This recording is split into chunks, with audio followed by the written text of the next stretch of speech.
Hey, listen, I told you at the top of the show, one of the things we have to talk about today, for me, for my sake, bear with me, is planning for transitions. There's a great quote from Soren Kierkegaard. Boy, you talk about tearing up a name, Kierkegaard.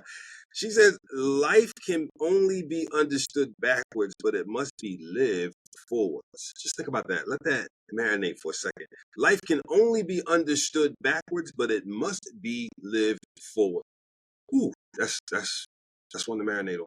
Hey, listen, again, as you head into this season, one of the things you may do is think about what it is you're doing, what you want to do, and how you work through that change. There's a great story about thinking about planning for change.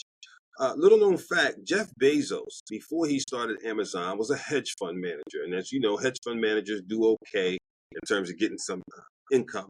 And he wanted to make a change. He wanted to start selling books online, which is how Amazon started, if you're not familiar with the Amazon story.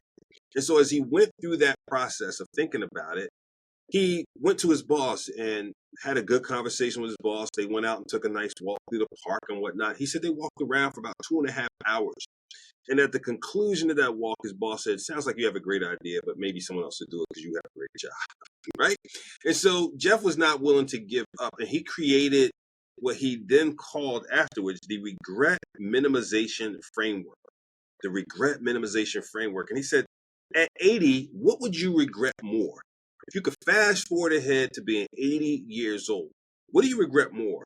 Trying to build something you have strong convictions about and failing, or failing to give it a try? Think about that. What would you regret more? Trying to build something you have strong conviction about and failing, or failing to give it a try? And so that's the first thing I'm going to ask you to ask yourself as you're working through pondering about what you do next. Let's start with number one, the regret minimization framework. When I come back, I'm going to share some additional questions. And by the way, that's what it's going to be a lot of today. I'm not giving answers. I'm giving questions for you to put into that pot that you're stewing in terms of where you want to go next, family. I've been having this conversation about planning for transitions. I've really basically taken the career clinic and spread it out throughout the show because I believe in the importance of planning. And a lot of folks are planning during this time, consciously or unconsciously, by the way. Sometimes it's very conscious. You have a pad, you're taking notes, you're assessing this year, getting ready for next year. Sometimes you're just walking around, you're washing dishes, you're in the closet, hanging clothes, and in your mind, you're doing these mental gymnastics about what is and what could be. And I want to add some questions that'll hopefully help you go through this process. It's not all sequential, but you can help plan a transition. And so I'm asking questions or putting questions in front of you that will help you. And so here's question number 3. Is there a way you can experience this new work you want to without leaving your current job?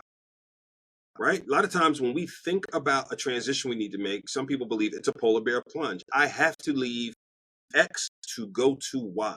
Is there a way to experience some of Y, not WHY, but Y, in the current environment? There used to be a word that was used, I think it's still used, for example, called intrapreneurship. We all know entrepreneurship, which means starting a business, founding a company, etc.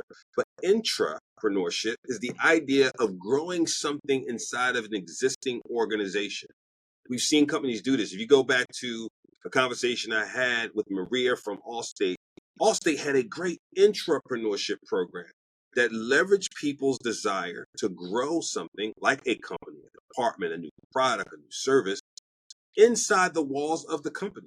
And everyone benefits. Why? The company benefits from the potential new product or service, as well as the skill sets developed from the people who are doing that work. The person gains because now they have a safe environment in which to do things. They have resources they wouldn't have otherwise. Money, people, technology, infrastructure. I can go on and on. And so both parties benefit. So give that some thought. Where you are today against where you may want to be, is there a way you can experience some of it from where you sit right now?